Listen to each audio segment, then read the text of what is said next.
కాళేశ్వరం ప్రాజెక్టుపై power point presentation ఇచ్చారు మాజీ మంత్రి హరీష్ రావు. ఈ కార్యక్రమానికి కేటీఆర్ తో పాటు బీఆర్ఎస్ సీనియర్ నేతలు హాజరయ్యారు. కాంగ్రెస్ బీజేపీ ఒకటై బీఆర్ఎస్ పై నిందలు వేస్తున్నాయని మండిపడ్డారు హరీష్ రావు. కాళేశ్వరంపై రెండు పార్టీలు కలిసి దుష్ప్రచారం చేస్తున్నాయన్నారు. బనకచెర్ల విషయంలో తెలంగాణ నాయకులు రాజకీయం చేస్తున్నారన్నారు మంత్రి నిమ్మల. 3000 టీఎంసీల గోదావరి నీళ్లు సముద్రంలోకి పోతున్నాయని, వాటిని మాత్రమే తాము వినియోగించుకుంటున్నామన్నారు.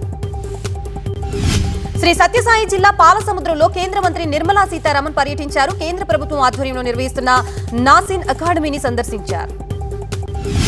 టీడీపీకి రాజీనామా చేశారు సుగవాసి సుబ్రహ్మణ్యం. ప్రజల సలహాలు సూచనలతో తెలుగుదేశం పార్టీకి రాజీనామా చేస్తున్నట్లు లేఖ రాశారు. గుంటూరు జిల్లా తాళ్లాయిపాలెం శివస్వామి వద్దకి వెళ్లారు మంత్రి సత్యకుమార్. హైందవ ధర్మ విశిష్టత ప్రపంచానికి చాటి చెప్పడంలో శివస్వామి కృషి ఎనలేనిదన్నారు. ధర్మో రక్షిత రక్షతః ట్రస్ట్ నూతన భవనాన్ని ప్రారంభించారు మంత్రి సత్యకుమార్. నిర్మాణ దాతలు వెంకట సతీష్, ఉమారాణి దంపతులకి ధన్యవాదాలు తెలిపారు. అనంతపురం అర్బన్ లో ఎమ్మెల్యే దగ్గుపాటి ప్రసాద్, టీడీపీ నేత సుధాకర్ నాయుడు మధ్య విభేదాలు మరింత ముదురుతున్నాయి. తన హత్యకి కుట్ర జరిగిందని రెక్కి కూడా చేశారన్నారు సుధాకర్ నాయుడు. 3 రోజుల క్రితం ఎస్పీని కలిసి హత్య కుట్రపై ఫిర్యాదు చేశానని, ఆధారాలు సమర్పించానని తెలిపారు సుధాకర్ నాయుడు. హత్య కుట్రపై పోలీసులే నిజ నిజాలు తేల్స్తారన్నారు. మాజీ ఎమ్మెల్యే అబ్బయ్య చౌదరి విదేశాల నుంచి వీడియో విడుదల చేశారు. తాను పార్టీ మారబోతున్నట్లు జరుగుతున్న ప్రచారాన్ని ఖండించారు. తమ కుటుంబం ఎప్పుడూ వైఎస్ కుటుంబంతోనే ఉంటుందన్నారు అబ్బయ్య చౌదరి. అధికారంలో ఉండగా దెందులూరులో 4000 కోట్లతో అభివృద్ధి పనులు చేశామన్నారు. అమెరికా నుంచి హైదరాబాద్ చేరుకున్నారు కేటీఆర్. గత నెల 26న అమెరికా పర్యటనకి వెళ్లారు ఆయన.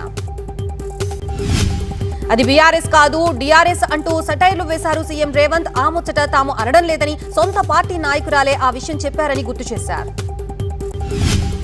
బీఆర్ఎస్ పార్టీ దెయ్యాల రాజ్య సమితిగా మారిందన్నారు సీఎం రేవంత్. అందులోని కొరివి దెయ్యాల్ని రాష్ట్ర పొలిమేరల దాకా తరిమి కొట్టే బాధ్యతని తాను తీసుకుంటున్నానని చెప్పారు. బీఆర్ఎస్ పార్టీపై మంత్రి ఉత్తమ్ ఆగ్రహం వ్యక్తం చేశారు. 10 ఏళ్ల పాటు రైతులకి నీళ్లివ్వకుండా ప్రాజెక్టు పేరిట జేబులు నింపుకున్నారని, ఇప్పుడు తమపై విమర్శలు చేస్తున్నారంటూ ఎద్దేవా చేశారు. ప్రకృతి సిద్ధంగా పండించిన కూరగాయల్ని నేరుగా రైతుల నుంచి కొనుగోలు చేసేలా హోటల్ రంగ నిర్వాహకులు ఆలోచించాలని మంత్రి తుమ్మల నాగేశ్వరరావు అన్నారు. త్యాగాలకు ప్రతీకగా నిలిచే బక్రీద్ పండుగని హైదరాబాద్ లో భక్తి శ్రద్ధలతో జరుపుకున్నారు ముస్లిం సోదరులు. సైదాబాద్ ఈద్గాలో మలక్పేట ఎమ్మెల్యే బలాల ప్రార్థనలో పాల్గొన్నారు.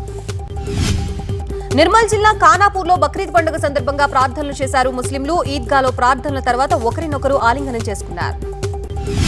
ఖమ్మం జిల్లా కల్లూరులో ఎస్ఐ హరితపై దాడి చేశారు కాంగ్రెస్ కార్యకర్త రాముతో పాటు పలువురిని అదుపులోకి తీసుకున్నారు పోలీసులు. రేపు నాంపల్లి ఎగ్జిబిషన్ గ్రౌండ్ లో చేప ప్రసాదం పంపిణీ చేయనున్నారు. మృగశిర కార్తె ప్రవేశిస్తుందని, అందుకే చేప ప్రసాదం పంపిణీ చేస్తామని బత్తిని అమర్నాథ్ గౌడ్ తెలిపారు. దేశ విదేశాల నుండి లక్షలాది మంది చేప ప్రసాదం కోసం వస్తూ ఉంటారని, వారికి ఇబ్బంది లేకుండా చూస్తున్నామని బత్తిని అమర్నాథ్ గౌడ్ తెలిపారు. రైసు మిల్లుల సమస్యల్ని కేంద్ర రాష్ట్ర ప్రభుత్వాలు వెంటనే పరిష్కరించాలని FCI Telangana consultative committee chairman టీకే అరుణని కోరారు పెద్దపల్లి జిల్లా సుల్తానాబాద్ రైస్ మిల్లర్లు. భక్తులకి అద్దెకిచ్చే గదుల శిథిలావస్థని చేరుకున్నాయని టీవీ9 ఇచ్చిన కథనానికి స్పందించారు భద్రాచలం దేవస్థానం ఈవో రమాదేవి. గదులకి సీల్ వేయాలని అధికారులని ఆదేశించారు.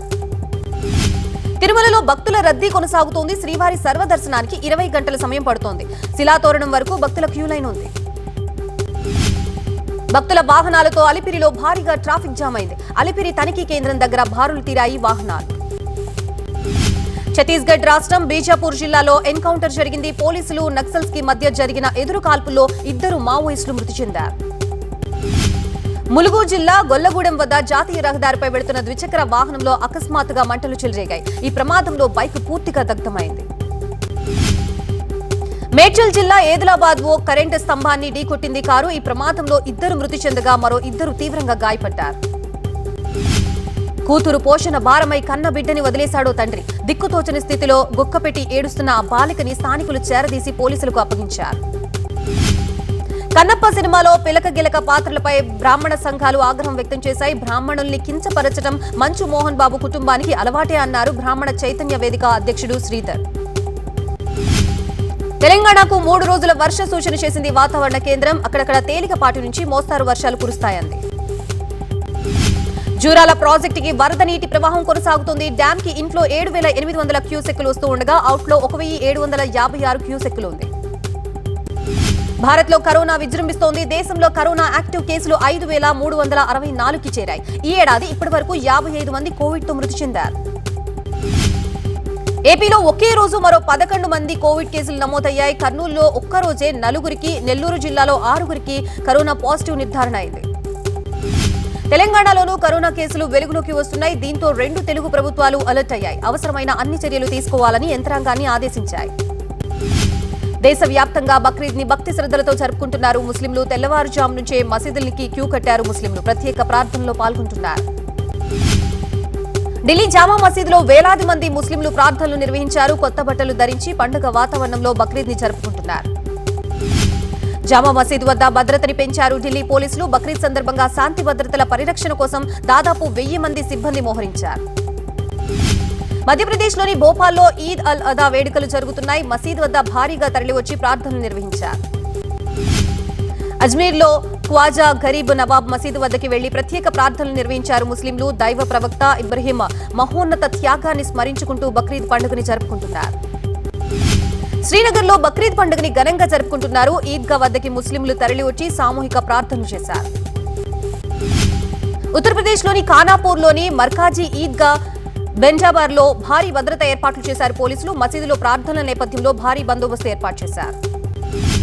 శాంతి భద్రతల్ని కాపాడడానికి ఖానాపూర్లోని మర్కాజీ ఈద్గా బెంజాబార్ ప్రాంతం మరికొన్ని రోజులు బారికేడ్ గా ఉంటుందని పోలీసులు తెలిపారు.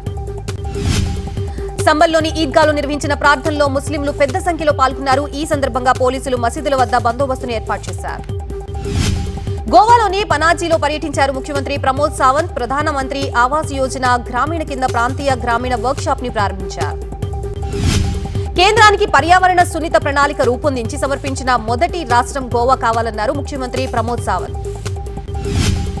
మధ్యప్రదేశ్లోని రత్లాంలో నవోదయ విద్యాలయంలో కొత్త హాస్టల్, స్టాఫ్ క్వార్టర్లను ప్రారంభించారు సీఎం మోహన్ యాదవ్.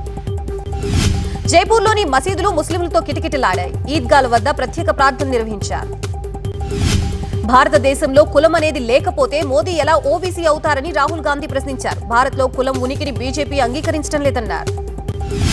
దేశంలో కులగణన జరుగుతుందని రాహుల్ అన్నారు. కులగణన ద్వారా దేశ వాస్తవ సామాజిక, ఆర్థిక పరిస్థితులు వెలువవుతాయని తెలిపారు.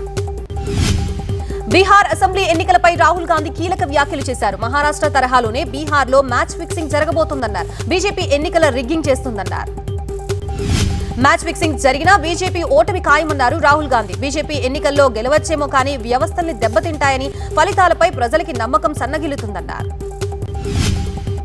యూపీలో 2027లో తమ ప్రభుత్వం అధికారంలోకి వచ్చిన తర్వాతే సరైన రీతిలో కులగణన జరుగుతుందన్నారు అఖిలేష్ యాదవ్. కేంద్ర కులగణన, జనగణన ఆలస్యానికి బీజేపీ రాజకీయ కుట్రే కారణమన్నారు తమిళనాడు సీఎం స్టాలిన్. కుట్ర ప్రకారమే ముందుగా జనగణన, తర్వాత పునర్విభజన చేస్తున్నట్లు చెప్పారు స్టాలిన్. నియోజకవర్గాల పునర్విభజనతో దక్షిణాదికి నష్టమన్నారు. వక్ఫ్ ఆస్తులకి సంబంధించి కొత్త అధ్యాయం మొదలైందని కేంద్ర మంత్రి కిరణ్ రిజిజు తెలిపారు. వక్ఫ్ ఆస్తుల నమోదు, పర్యవేక్షణకి సంబంధించి కేంద్రీకృత డిజిటల్ వేదిక ఉమిద్ ని ఆయన ప్రారంభించారు. చండీగఢ్లో బస్సులో మంటలు చెలరేగాయి. డ్రైవర్ అప్రమత్తతో ప్రయాణికులకి ప్రాణాపాయం తప్పింది. ఢిల్లీలో మినరల్స్ ప్రాసెసింగ్ సెమినార్ ప్రారంభించారు కేంద్ర మంత్రి కిషన్ రెడ్డి. మినరల్స్ రంగం బలోపేతానికి కేంద్రం అనేక సంస్కరణలు తెచ్చిందన్నారు. పహల్గాం దాడిని ఖండించిన మధ్య ఆసియా దేశాలకి కేంద్ర మంత్రి జైశంకర్ కృతజ్ఞతలు తెలిపారు. భారత్తో మధ్య ఆసియా దేశాల మధ్య దశాబ్దాల నాటిదన్నారు. భారీ వర్షాలతో సిక్కిం చాటన్లో చిక్కుకున్న పర్యాటకుల తరలింపు ప్రారంభమైంది. 80 మంది టూరిస్టుల్ని హెలికాప్టర్లో తరలిస్తున్నారు. ముంబైలో ప్రత్యేకంగా ప్రదర్శించిన అమీర్ ఖాన్ మూవీ సితారే జమీన్ పర్ సినిమాని సచిన్, రాజ్ ఠాక్రేతో పాటు సెలబ్రిటీలు వీక్షించారు. బెంగళూరు తొక్కిసలాటపై మరో కేసు నమోదైంది. గాయపడిన బాధితుడి ఫిర్యాదుతో ఆర్సీబీ ఫ్రాంచైజ్ కేఎస్సీఏ డిఎన్ఏ ఎంటర్టైన్మెంట్ పై కేసు నమోదైంది. ఢిల్లీలో ఇప్పుడు రైళ్ల కూత వినిపిస్తోంది. కాట్రాలోని వైష్ణోదేవి పుణ్యక్షేత్రం మార్గంలో వందే భారత్ రైలు ప్రయాణిస్తోంది. బెంగళూరు తొక్కిసలాట ఘటనలో అరెస్టుల సంఖ్య 4కి చేరింది. ఆర్సీబీ మార్కెటింగ్ హెడ్ నిఖిల్ ని బెంగళూరు ఎయిర్పోర్ట్ లో అదుపులోకి తీసుకున్నారు. అఖిల్ అక్కినేని, జైనబ్ రబ్జీ పెళ్లి సన్నిహితుల మధ్య జరిగింది. రేపు గ్రాండ్ గా రిసెప్షన్ ఏర్పాటు చేస్తున్నారు నాగార్జున. తమ ఇంట్లో సంతోషం వెల్లివిరిసిందన్నారు నాగార్జున. అఖిల్, జైనబ్ జంటని ఆశీర్వదించండి అని ట్వీట్ చేశారు. గీతా సింగ్, కార్తీక్, కాశీ మదన్ ప్రధాన పాత్రలో పోషిస్తున్న బ్యాచిలర్స్ ప్రేమ కథలు సినిమాని పూజలు చేసి ప్రారంభించారు. బాలీవుడ్ రామాయణ్ కాస్ట్ లో మరో స్టార్ హీరో జాయిన్ అయ్యారు. డిఫరెంట్ రోల్స్ తో ఆకట్టుకుంటున్న వివేక్ ఓబ్రాయ్ ఈ సినిమాలో సుర్పణఖ పాత్రలో కనిపించబోతున్నారు.